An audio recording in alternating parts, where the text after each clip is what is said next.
Recently, at the Eastern Economic Forum in Russia, one of Vladimir Putin's closest advisors made a shocking claim. He said, "The United States is preparing to use crypto and stablecoins to secretly devalue its $37 trillion debt." A bold accusation, but could it actually be true? Welcome to American Money Matters, where we break down the stories behind money, power, and the future of finance. In today's video, we're breaking this down step by step.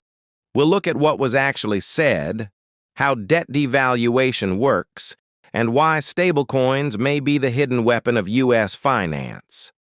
The person behind this statement is Anton Kobyakov, senior advisor to Russia's President Vladimir Putin. In his speech, he claimed that the United States is trying to rewrite the rules of gold and crypto markets and push the entire world into what he called the crypto cloud.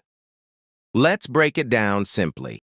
Imagine the entire world is worth a single $100 bill. I borrow that bill. Now I owe it back.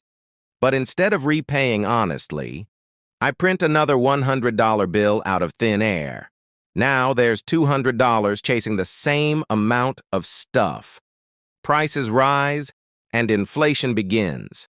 When I give you back your $100, it looks like I repaid you in full.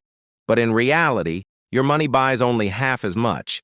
That is debt devaluation. And here's the truth. This isn't new. The United States and other major economies have used this trick repeatedly. After World War II, during the 1970s inflation crisis, and more recently, after the pandemic. Create more dollars, spread the inflation, and reduce the real burden of debt. So why does crypto matter here? Stablecoins like USTD or USCD are digital IOUs, backed by U.S. Treasuries and pegged to the dollar. Every time someone uses them worldwide, they indirectly help fund America's debt. If the U.S. devalues through inflation, the cost doesn't stay at home. It spreads globally because everyone holding stablecoins feels the loss of purchasing power. Think about it. Inflation at home angers citizens.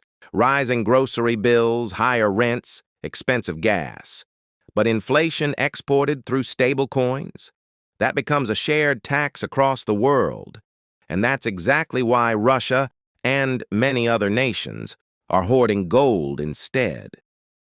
They don't want to be trapped in a system that can be rug pulled at any time. Some say it's just speculation, but billionaire Michael Saylor once advised President Trump to sell all U.S. gold and buy Bitcoin. The idea: crush gold, skyrocket Bitcoin, recapitalize America's balance sheet, and dominate the world's reserve currency network. It never happened publicly, but privately, companies like MicroStrategy have already become de facto Bitcoin reserves. And if needed, the U.S. government could quietly step in as it has with other strategic companies before. So, will America officially use stablecoins and Bitcoin to erase its debt? Maybe not openly, but step by step. Through private companies, digital assets, and inflation exported worldwide, the groundwork is already being laid. The Russian advisor may be right. This might not just be possible, it might be inevitable. What do you think? Is the U.S. quietly planning a financial reset with crypto? Leave your thoughts in the comments below. And don't forget to subscribe to American Money Matters for more insights into the hidden forces shaping our economy.